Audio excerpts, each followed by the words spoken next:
Hello YouTube. I'll tell you about a very interesting discovery in Crimea. Well, Crimea is a peninsula in Eastern Europe. It is situated along the northern coast of the Black Sea. The peninsula has changed hands through the centuries. Currently it's under the control of the Russian Federation.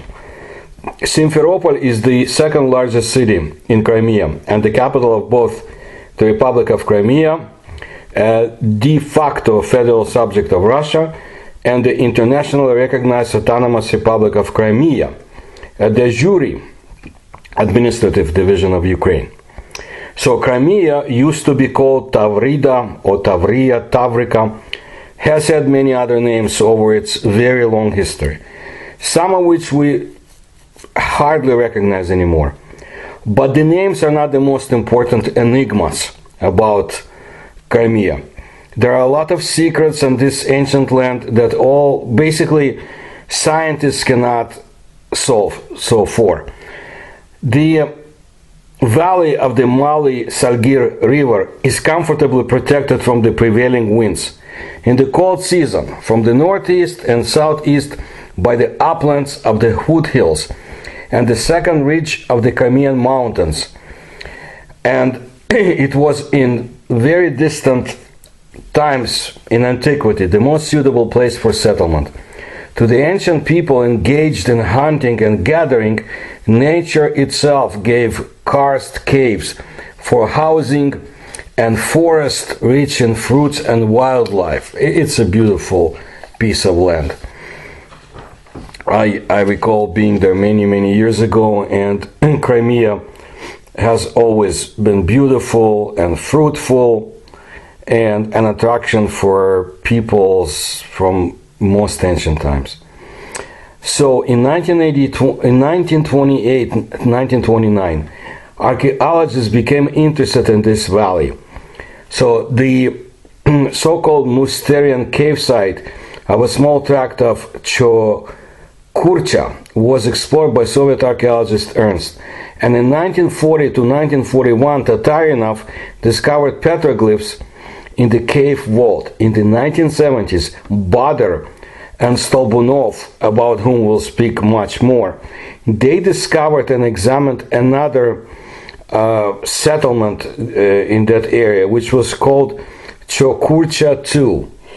In early October 1978, actually, school children brought bones and flint tools to the Regional Museum of Local Lore. According to the form and method of processing of the flint tools, it was determined that the finds belonged to the late culture of the early Paleolithic, the so-called Moustier era. Stolbunov returned to that place in 1978 and discovered a grotto with many so-called miniatures in the Chokurcha II. The Simferopol archaeologist had collected a significant collection of samples of ancient fine art, the further study of which was a matter of science.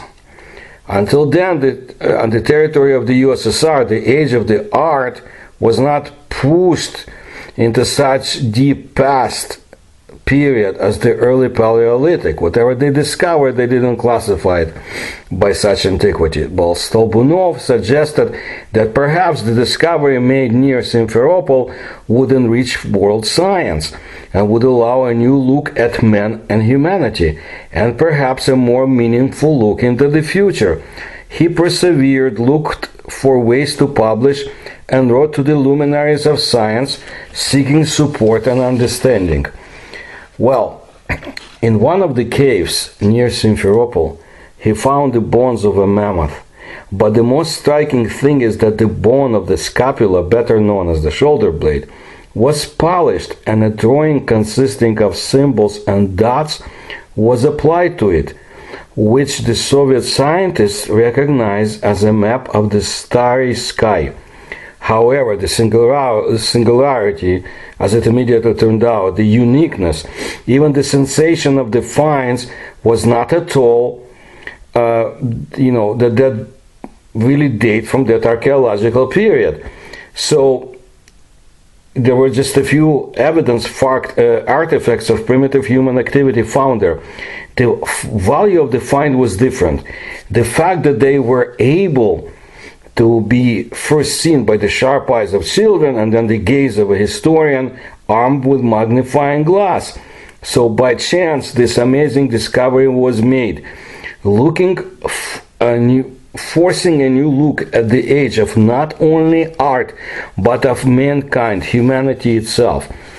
Well, the museum staff received samples of the Musterian man's creativity. Among the images of stone and bone, artfully polished by engraving, painted with soot or ochre, a significant place is occupied by rather complex totemic compositions.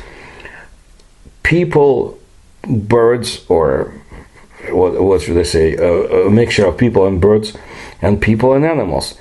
The main theme of fine art was a person of modern physical appearance. On some miniatures next to the face of Homo sapiens, there are images of Neanderthal-type creatures, which makes it possible to assume that both of these species coexisted. In addition to fossil graphics, there is a sculpture of birds and animals. There is again even a map of the starry sky, which, according to the conclusion of the chairman of the Zaporozhye Astronomical Society, Chernov, an honorary member of the All Soviet Union Geodetic Society in the USSR Academy of Sciences, well, this map corresponds to the position of stars in the northern hemisphere 27,000 years ago. However, in addition to these empirical methods for determining the age of images, another one was carried out, radiocarbon method, which finally confirmed the bold guess of Simferopol archaeologist Stolbunov. Scientists have long puzzled over what this could mean, but then the astrophysicist Chernov looked at the drawing and said that it was actually a map of the starry sky, 16 constellations of the northern hemisphere and 102 stars, some of which were discovered quite recently. As the result of this research, it turned out that the mammoth bones had been lying in the depths of the cave for around 30,000 years. Okay? Who was he, the author of such amazing creations? In order to answer this difficult question as thoroughly as possible, it seems that it is necessary to talk about the place where these finds were made. We know from history that the Cro-Magnons replaced the Neanderthals. Well, exactly, replaced. Official science, as far as I know, does not allow the possibility of cohabitation of these two types of people. However, back in 1978, the team of history teachers from the Crimea refuted the conviction of academic scientists.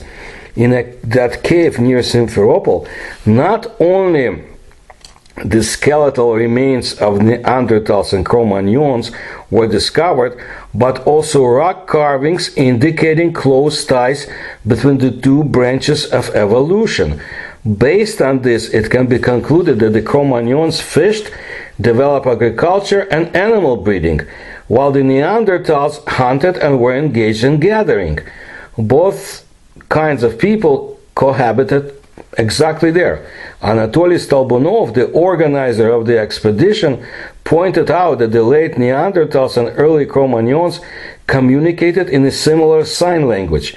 Thanks to this, the exchange of products and household items was carried out, and the children of both of these people or tribes played together. This statement completely changes the perception of the ancient world. Anatoly Stolbunov made several sketches of the images and sent them to friends and colleagues, I guess. He really wanted to try, as he himself said, to solve the riddle set by the Cro-Magnons. But the most important thing is not even the fact of cohabitation of the late Neanderthals with the Cro-Magnons, but an absolutely unimaginable find made personally by Anatoly Stolbunov. There were quite a lot of animal bones among the skeletal remains of people. Some of them were processed by ancient craftsmen. The bones were ground, after which drawings were applied to them. A unique artifact is that mammoth shoulder blade, which was processed. Symbols and dots were applied on the polished side.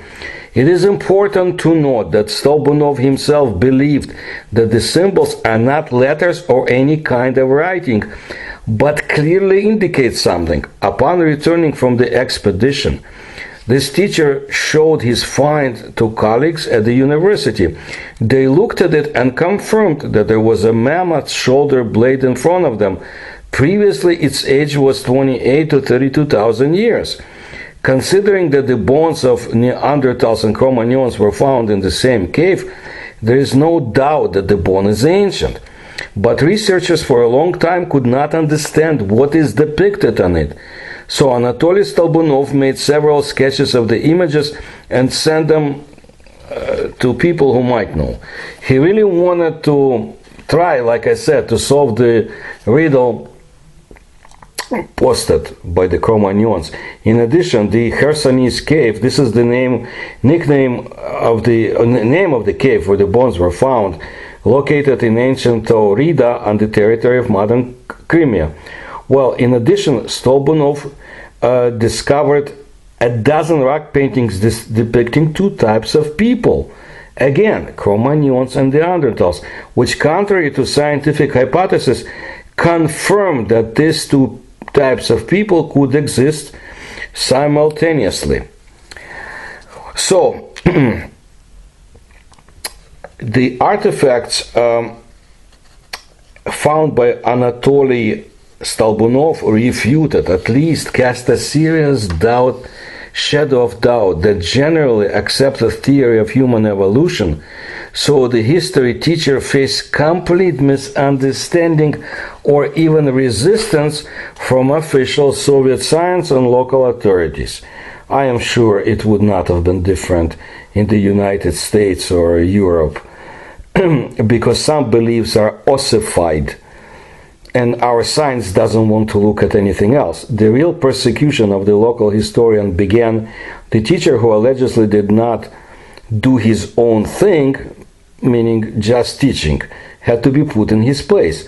Trying to defend his discovery, Stolbunov managed at that time only to publish a few small mentions in the media, of which the most voluminous and informative article is still considered to be the Chokurcha civilization, printed in the newspaper Soviet Crimea.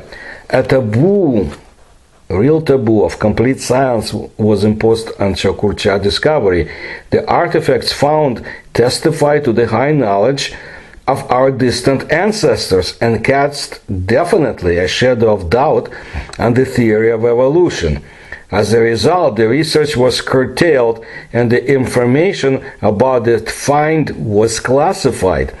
Stolbunov wanted to publish more information about his discovery in the media, but the authorities, together with the scientific community, resisted this and sent this archaeological sensation, as far as we know, to Novosibirsk for study. Novosibirsk was a scientific center in Siberia where brightest minds of the Soviet Union functioned and studied and researched. So samples of ancient art were sent for examination to the Siberian branch of the USSR Academy of Sciences, where the main scientific building for the study of ancient civilization was located at that time. I should say facility, scientific facility, it's a better term. Here is what is known. Representatives of the Academy of Sciences contacted the historian Stolbunov and made a request to study the artifact. The teacher enthusiastically agreed, but he was barbarously deceived. This is what a term that I found, somebody who studied it also mentioned. Well, Stolbunov died a few years later of a heart attack. His discovery did not reach the laboratory in Novosibirsk as promised. Unfortunately, at this point, any traces of the sensational discovery are lost. Yet the traces of the ancient artifact, like I said, were lost. Today, no one knows where this inconvenient artifact is located. Well, here are some accounts I have collected.